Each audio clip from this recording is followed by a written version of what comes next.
குரான் கூறும் உண்மையை இன்னைக்கு சயின்ஸ் எப்படியெல்லாம் உண்மைப்படுத்திட்டு இருக்காங்க அப்படிங்கிறத தான் சீரியஸாக பார்த்துட்டு வந்துட்டு இருக்கோம். நம்ம டே டு டே லைஃப்ல அப்பப்போ எறும்பு அப்படிங்கிற ஒரு விஷயத்த அடிக்கடி பார்த்துருவோம். ஆனால் அதோட லைஃப்பை பற்றியோ அதோட கனெக்டை பற்றியோ யோசிச்சிருப்போமா? எறும்புகள் காலனிஸாக வாழும், கோஆர்டினேட் பண்ணி ஒர்க் பண்ணும் அப்படிங்கிறதெல்லாம் கேள்விப்பட்டிருப்போம். ஆனால் எறும்புகள் பேசும் அப்படின்னு உங்களுக்கு தெரியுமா?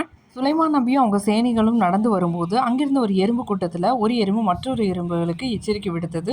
எறும்புகளை நீங்கள் உங்கள் புற்றுக்குள் நுழைந்து கொள்ளுங்கள், சுலைமானும் அவனுடைய சேனைகளும் அவர்கள் அறியாதிருக்கும் நிலையில் உங்களை நசுக்கிடுவாங்க அப்படிங்கிற மாதிரி எச்சரிக்கை கொடுத்துருக்கும். இதை கேட்டுக்கிட்டு சுலைமான் நபி இறைவனுக்கு நன்றி செலுத்தியிருப்பாங்க. ஆனால் எறும்பு எப்படி பேசும் அப்படின்னு உங்களுக்கு தோணுதா? ரிசர்ச் பண்ணும்போது எறும்புகள் பேசும் அப்படின்னும் அதுக்கு ஒரு தனி லாங்குவேஜே இருக்குன்னு கண்டுபிடிச்சிருக்காங்க. தகவல் பரிமாறுறதுக்காக பேசும் அப்படின்னு சொல்லிட்டு. ஆனால் ரிசர்ச்சர்ஸ் எதுவுமே இல்லாத காலத்துல முகமது நபி ஸல்லல்லாஹு அலைஹி வஸல்லம் அவங்கனால எப்படி இதை சொல்லியிருக்க முடியும்? அதனால தான் சிந்திப்பவர்களுக்கு இதில் நிறைய அத்தாட்சிகள் உள்ளன. இந்த மாதிரி சின்ன சின்ன இஸ்லாமிக் கண்டென்ட்ஸ்க்கு நம்ம பேஜை ஃபாலோ சப்ஸ்கிரைப் பண்ணுங்க.